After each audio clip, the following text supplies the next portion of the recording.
আসসালামু আলাইকুম ভাই। ওয়ালাইকুম আসসালাম। কেমন আছেন?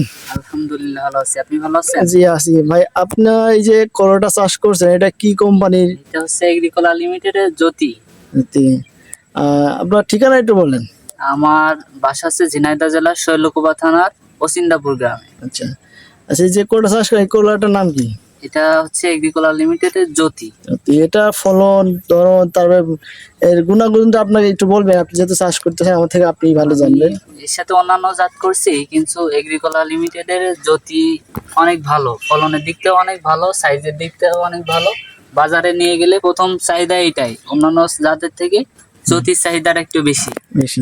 আর এবারে যে বর্ষা হলো কিছুদিন ধরে, যে যাবৎ বৃষ্টি হলো একটানা, এতে আপনার গাছের গুণাগত কেমন পাইছেন আপনি? এর কোনো ভাইরাস পাইছেন? বৃষ্টিতে মনে করেন আমার বেড পর্যন্ত প্রায় পানি উঠে গেছিল, আচ্ছা কিন্তু গাছ একটাও মারা যায়নি। আচ্ছা। আর ভাইরাসের সমস্যাটাও এখন পর্যন্ত চোখে বাঁধেনি। তবে এটা একদম দেখতে পাচ্ছি ভাইরাস সহনশীল জাত, তাই না? জি, ওই ভাইরাস আপনার এই গাছের বয়স কতদিন হয়েছে করলা গাছের?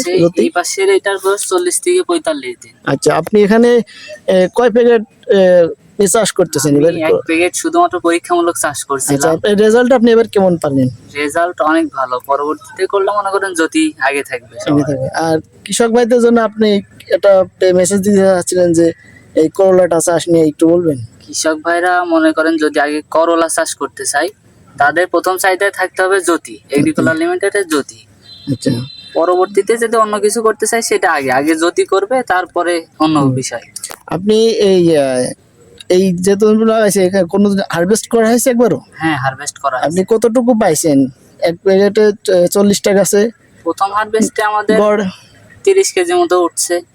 30 কেজি বেশি উঠছে না? 30 কেজি মতো উঠছে, আর এখন তো ধরা শুরু করতেছে। ধরা শুরু করতে, তার মানে আমরা আরো বেশি পাবো। যত হারভেস্ট করবেন তত এর ফলনটা বেশি আসবে। 2 মাস পর্যন্ত মনে করেন বাড়তেই থাকবে, তারপর বাড়তে থেকে থাকবে। কমতে থাকবে। আমরা দেখতেছি যে আমাদের হান্নান ভাই জ্যোতি করলা লাগায় ভালো একটা ফলনশীল অবস্থায় করলা এবার তিনি পাইছেন। এই করলা জ্যোতিতে কোনো রোগবালাই, কোনো ভাইরাস নেই, আপনারা দেখতে পাচ্ছেন করলা জ্যোতি।